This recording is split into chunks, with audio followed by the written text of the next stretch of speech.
Subscribe now and press the bell icon. Never miss an update. ਤੁਸੀਂ ਦੇਖ ਰਹੇ ਹੋ ਬੋਲ ਪੰਜਾਬ ਟੀਵੀ ਤੇ ਫਿਲਹਾਲ ਪੰਜਾਬ ਦੇ ਵਿੱਚ ਖੇਤੀ ਦੇ ਲਈ ਜਿਹੜੇ ਕਿਸਾਨ 3 ਖੇਤੀ ਕਾਨੂੰਨਾਂ ਦਾ ਵਿਰੋਧ ਕਰ ਰਹੇ ਸੀ ਉਹ ਅੱਜ ਦਿੱਲੀ ਪਹੁੰਚੇ ਸੀ ਤੇ ਦਿੱਲੀ ਪਹੁੰਚਣ ਤੋਂ ਬਾਅਦ ਮੀਟਿੰਗ ਤੋਂ ਬਾਅਦ ਹੁਣ ਫਿਰ ਹਾਲੇ ਤੱਕ ਪੰਜਾਬ ਦੇ ਵਿੱਚ ਜਿਹੜੀਆਂ ਨੇ ਉਹ ਮਾਲ ਗੱਡੀਆਂ नहीं चलणगियां क्योंकि कोई भी सिट्टा नहीं निकलिया इस मीटिंग के दौरान। बेसिट्टा तो नहीं कह सकते पर फिलहाल जिस सुखावें माहौल दे विच ये मीटिंग दिल्ली च हुई है जिहदे विच केंद्रीय खेतीबाड़ी मंत्री नरेंद्र तोमर और रेल मंत्री पीयूष गोयल शामिल सन। इस दौरान दोनों पक्षों की लंबी बैठक चली, 7 घंटे तक ये मीटिंग चली है। इस दौरान केंद्र सरकार ने अपना पक्ष रखा तो किसानों ने अपना पक्ष रखा। जितों तक उम्मीद की जा रही सी कि दिवाली का तोहफा किसानों नूं शायद हो सकता है केंद्र सरकार दे देवे तो पंजाब दे विच जड़ियां ने माल गड्डियां चल सकन। माल गड्डियां दे मसले दे उत्ते जड़ी गल हुई है उस दे विच कुछ भी नहीं निकलिया।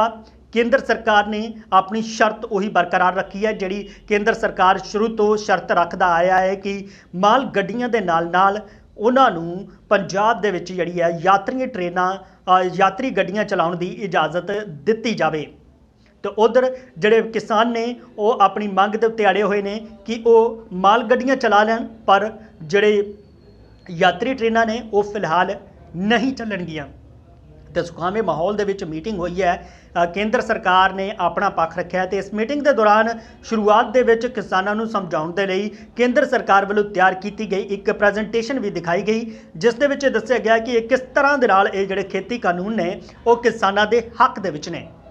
तो फिलहाल उस तो बाद लंच डिप्लोमेसी हुई, लंच किया, पहला ब्रेकफास्ट दिता गया, फिर लंच होया, लंच डिप्लोमेसी तो बाद फिर जिहड़ी है मीटिंग अगे वधी तो लगातार 7 घंटे तक ये मीटिंग चली। पहली बार सुखावे माहौल दे विच मीटिंग हुई है, केंद्र सरकार के नुमाइंदियां ने किसानों की गल सुनी है तो किसानों ने भी अपनी गल जिहड़ी है वो केंद्र सरकार के सामने रखी है। इस दे विच जिहड़े खदसे किसानों नूं लगदे ने, जिहड़े किसान जिन्हां गल्लां करके केंद्र सरकार दे इन्हां 3 खेती कानूनों का विरोध कर रहे हैं वो सारियां गल्लां अज पंजाब के 29 किसान जथेबंदियां दे जिहड़े नुमाइंदे पहुंचे सी उन्होंने अपनी सीधे तौर पर गल केंद्र सरकार के कोल रखी है। किसान इन्हां 3 खेती कानूनों नूं रद्द करन दी मंग कर रहे हैं पर किते ना किते केंद्र सरकार इन्हां 3 खेती कानूनों नूं लागू करन वाल वध रही है। तो इस सुखावे माहौल दे विच भावें कि गल किसी उस निर्णायक मोड़ ते नहीं पहुंची जिस दे विच कोई फैसला किया जा सके कि आखिर की फैसला होया है, पर किते ना किते दोनों पक्षों ने अपनी गल एक दूसरे तक पहुँचा दी है।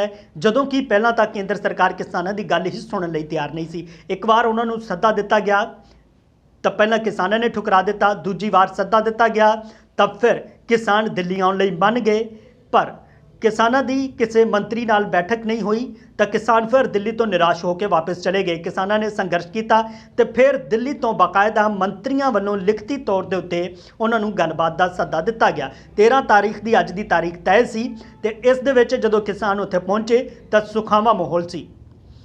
बड़े लोगों ने यह भी उदों कहा सी जदों किसान निराश आ होके दिल्ली तो दूसरी बार जदों सद्दा मिलिया सी किसानों नूं तो उदों आलोचना ये हुई सी कि किसान संगठन अपनी गल रखने लई पहुंचे सी पर केंद्र की बीजेपी सरकार ने या फिर किसी भी बीजेपी वाले मंत्रियों ने इन्हां किसानों का उत्थे कोई पुछगिछ नहीं की, उन्होंने बुलाया नहीं बल्कि बेइज्जत करके भेज दिता।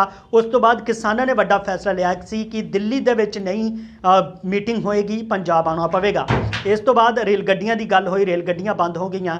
फिर किसानों ने फैसला लिया कि वो केंद्र सरकार नूं किसी तरह का भी मौका नहीं देना चाहते, रेलवे ट्रैक खाली कर दिते गए कि केंद्र जड़ा है वो अपनी माल गड्डियां चला लवे पर किसी भी तरह की यात्री ट्रेनां नहीं चलणगियां। इस तो बाद फिर केंद्र सरकार का सद्दा आउंदा है, गलबात हुंदी है तो केंद्र सरकार लिखती तौर पर सद्दा दिंदा है। तो इस सद्दे दे उत्ते सारियां किसान संगठन जड़े ने पंजाब के किसान जथेबंदियां ने वो दिल्ली पुजदियां ने तो 7 घंटे की अज की लगातार मीटिंग चली है जिस दे विच हालांकि कोई निर्णायक मोड़ के उत्ते तो मीटिंग नहीं पुजी पर फिलहाल ये कहा जा सकता है कि जिस तरह के सुखावे माहौल दे विच मीटिंग हुई है उस दे विच दोनों पक्षों ने आपो अपनी गल जरूर रख दी है।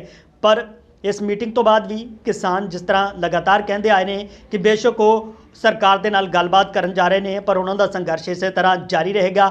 18 ਤਰੀਕ ਨੂੰ ਚੰਡੀਗੜ੍ਹ ਦੇ ਕਿਸਾਨ ਭਵਨ ਦੇ ਵਿੱਚ ਮੀਟਿੰਗ ਹੋਏਗੀ, ਉਸ ਦੇ ਵਿੱਚ ਫੈਸਲਾ ਦੁਬਾਰਾ ਤੋਂ ਲਿਆ ਜਾਏਗਾ। ਪਰ 26 ਅਤੇ 27 ਨਵੰਬਰ ਦਾ ਜਿਹੜਾ ਪ੍ਰੋਗਰਾਮ ਹੈ ਉਹ ਉਸੇ ਤਰ੍ਹਾਂ ਜਾਰੀ ਰਹੇਗਾ। ਕਿਸਾਨ ਜਿਹੜੇ ਨੇ ਉਹ ਦਿੱਲੀ ਨੂੰ ਕੂਚ ਜ਼ਰੂਰ ਕਰਨਗੇ, ਦਿੱਲੀ ਆਉਣਗੇ ਤੇ ਆਪਣਾ ਵਿਰੋਧ ਦਰਜ ਕਰਵਾਉਣਗੇ। ਹੁਣ ਦੇਖਣ ਵਾਲੀ ਗੱਲ ਇਹ ਹੋਵੇਗੀ ਕਿ 26 ਅਤੇ 27 ਤਰੀਕ ਤੋਂ ਪਹਿਲਾਂ ਕੋਈ ਕੇਂਦਰ ਸਰਕਾਰ ਇਸ ਤਰ੍ਹਾਂ ਦਾ ਹੱਲ ਕਰਦੀ ਹੈ ਕਿ ਕਿਸਾਨਾਂ ਨੂੰ ਦਿੱਲੀ ਨਾ ਜਾਣਾ ਪਵੇ, ਜਾਂ ਫਿਰ ਇਸ ਤਰ੍ਹਾਂ ਦਾ ਕੋਈ ਹੱਲ ਹੁੰਦਾ ਹੈ ਕਿ ਪੰਜਾਬ ਦੇ ਵਿੱਚ ਮਾਲ ਗੱਡੀਆਂ ਚੱਲਦੀਆਂ ਨੇ। ਇਹ ਸਾਰਾ ਆਉਣ ਵਾਲੇ ਦਿਨਾਂ ਦੇ ਵਿੱਚ ਘਟਨਾਕ੍ਰਮ ਦੇਖਾਂਗੇ। ਤਾਂ ਫਿਲਹਾਲ ਕਿਸਾਨਾਂ ਨੇ ਸਿੱਧੇ ਤੌਰ ਤੇ ਸਾਫ਼ ਕਰ ਦਿੱਤਾ ਹੈ ਕਿ ਆਉਣ ਵਾਲੇ ਦਿਨਾਂ 'ਚ ਜੇ ਕੇਂਦਰ ਸਰਕਾਰ ਬੁਲਾਉਂਦੀ ਹੈ, ਉਹਨਾਂ ਨੇ ਫੈਸਲਾ ਕਰਨਾ ਹੈ, ਉਹਨਾਂ ਦੇ ਮੰਤਰੀਆਂ ਨੇ ਫੈਸਲਾ ਕਰਨਾ ਹੈ ਕਿ ਅਗਲੀ ਗੱਲਬਾਤ ਖੇਤੀ ਕਾਨੂੰਨਾਂ ਦੇ ਉੱਤੇ ਕਿੰਨੀ ਕੁ ਲੰਬੀ ਚੱਲਣੀ ਹੈ, ਇਹ ਕਿੰਨੀਆਂ ਬੈਠਕਾਂ ਹੋਣੀਆਂ ਨੇ। ਜਿੰਨੇ ਵਾਰੀ ਵੀ ਸੱਦਾ ਮਿਲੇਗਾ ਉਹ ਜਾਣਗੇ, ਆਪਣੀ ਗੱਲ ਰੱਖਣਗੇ। ਕਿਸਾਨ ਸੰਗਠਨ ਸਿੱਧੇ ਤੌਰ ਤੇ ਕਹਿ ਚੁੱਕੇ ਨੇ। ਤੇ ਹੁਣ ਕੇਂਦਰ ਸਰਕਾਰ ਤੋਂ ਦੇਖਦੇ ਹਾਂ ਕਿ ਕੀ ਜਵਾਬ ਆਉਂਦਾ ਹੈ, ਉਹ ਅੱਗੇ ਕਿਸ ਤਰ੍ਹਾਂ ਦੀ ਮੀਟਿੰਗ ਰੱਖਦੇ ਨੇ, ਕਿਸ ਤਰ੍ਹਾਂ ਦੀਆਂ ਚਰਚਾਵਾਂ ਹੁੰਦੀਆਂ ਨੇ। ਫਿਲਹਾਲ ਮੀਟਿੰਗ ਦੇ ਵਿੱਚ ਕੇਂਦਰ ਦੇ ਨੁਮਾਇੰਦਿਆਂ ਨੇ ਇਹ ਵੀ ਗੱਲ ਨਿਕਲ ਕੇ ਆਈ ਹੈ ਕਿ ਕੇਂਦਰ ਦੇ ਨੁਮਾਇੰਦਿਆਂ ਦਾ ਭਰੋਸਾ ਹੈ, ਉਹਨਾਂ ਨੇ ਪ੍ਰਸਤਾਵ ਰੱਖਿਆ ਹੈ ਕਿ ਇੱਕ ਕਮੇਟੀ ਬਣਾ ਦਿੰਦੇ ਹਾਂ ਜਿਹਦੇ ਵਿੱਚ ਕਿਸਾਨ ਸੰਗਠਨਾਂ ਦੇ ਆਗੂ ਵੀ ਹੋਣਗੇ, ਕੇਂਦਰ ਸਰਕਾਰ ਵੀ ਹੋਏਗੀ, ਇੱਕ ਕਮੇਟੀ ਬਣ ਜਾਏਗੀ। ਉਹ ਇਹਨਾਂ ਕਿਸਾਨ ਖੇਤੀ ਕਾਨੂੰਨਾਂ ਦੇ ਉੱਤੇ ਰਿਵਿਊ ਕਰਨਗੇ, ਉਸ ਦੇ ਉੱਤੇ ਚਰਚਾ ਹੋਵੇਗੀ। ਫਿਰ ਦੇਖਣਗੇ ਕਿ ਇਸ ਦੇ ਵਿੱਚ ਕਿਹੜੀਆਂ ਗੱਲਾਂ ਨੇ ਜਿਹੜੀਆਂ ਠੀਕ ਨਹੀਂ ਨੇ, ਜਿਹੜੀਆਂ ਠੀਕ ਨੇ ਉਹਨਾਂ ਦੇ ਵਿੱਚ ਕੀ ਬਦਲਾਅ ਕੀਤਾ ਜਾ ਸਕਦਾ ਹੈ ਤੇ ਕਿਸ ਤਰ੍ਹਾਂ ਦਾ ਰਸਤਾ ਉਹਦੇ ਵਿੱਚ ਨਿਕਲ ਸਕਦਾ ਹੈ। ਫਿਲਹਾਲ ਅੱਜ ਦੀ ਮੀਟਿੰਗ ਦੇ ਵਿੱਚ ਕੋਈ ਨਿਰਣਾਇਕ ਭੂਮਿਕਾ ਨਹੀਂ ਨਿਕਲੀ, ਪਰ ਸੁਖਾਵੇਂ ਮਾਹੌਲ ਦੇ ਵਿੱਚ ਦੋਨਾਂ ਪੱਖਾਂ ਵੱਲੋਂ ਆਪੋ ਆਪਣੀ ਗੱਲ ਇੱਕ ਦੂਸਰੇ ਤੱਕ ਪਹੁੰਚਾਈ ਗਈ ਹੈ। ਜਿਸ ਤਰ੍ਹਾਂ ਦੇ ਨਾਲ ਪਹਿਲਾਂ ਇੱਕ ਦੂਰੀ ਕੇਂਦਰ ਅਤੇ ਕਿਸਾਨਾਂ ਦੇ ਵਿੱਚ ਸੀ, ਕਿਸਾਨਾਂ ਦੀ ਗੱਲ ਸੁਣਨ ਲਈ ਕੇਂਦਰ ਤਿਆਰ ਨਹੀਂ ਸੀ ਤੇ ਕਿਸਾਨ ਆਪਣਾ ਵਿਰੋਧ ਛੱਡਣ ਲਈ ਤਿਆਰ ਨਹੀਂ। ਨਾ ਹੀ ਤਾਂ ਸਰਕਾਰ ਪਿੱਛੇ ਹਟਣ ਲਈ ਤਿਆਰ ਹੈ, ਨਾ ਕਿਸਾਨ ਹਟਣ ਲਈ ਤਿਆਰ ਨੇ। ਕਿਸਾਨਾਂ ਦਾ ਅੰਦੋਲਨ ਜਿਹੜਾ ਹੈ ਉਹ ਜਾਰੀ ਰਹੇਗਾ। 26-27 ਤਰੀਕ ਦਾ ਪ੍ਰੋਗਰਾਮ ਜਿਹੜੇ ਉਲੀਕੇ ਹੋਏ ਨੇ ਵਿਰੋਧ ਦੇ, ਉਹ ਉਸੇ ਤਰ੍ਹਾਂ ਜਾਰੀ ਰਹਿਣਗੇ। ਫਿਲਹਾਲ 18 ਨਵੰਬਰ ਨੂੰ ਕੋਈ ਫੈਸਲਾ ਹੋ ਸਕਦਾ ਹੈ ਪੰਜਾਬ ਦੇ ਵਿੱਚ। ਆਖਰ ਮਾਲ ਗੱਡੀਆਂ ਦੇ ਨਾਲ ਯਾਤਰੀ ਟ੍ਰੇਨਾਂ ਨੂੰ ਚਲਾਉਣ ਦੀ ਇਜਾਜ਼ਤ ਦਿੱਤੀ ਜਾਏਗੀ ਜਾਂ ਨਹੀਂ ਦਿੱਤੀ ਜਾਏਗੀ। ਫਿਲਹਾਲ ਅੱਜ ਦੀ ਮੀਟਿੰਗ ਜਿਹੜੀ ਹੈ ਕੋਈ ਗੱਲਬਾਤ ਤਾਂ ਨਹੀਂ ਬਣੀ, ਪਰ ਇਸ ਨੂੰ ਕਿਸੇ ਤਰੀਕੇ ਨਾਲ ਬੇਸਿੱਟਾ ਨਹੀਂ ਕਿਹਾ ਜਾ ਸਕਦਾ।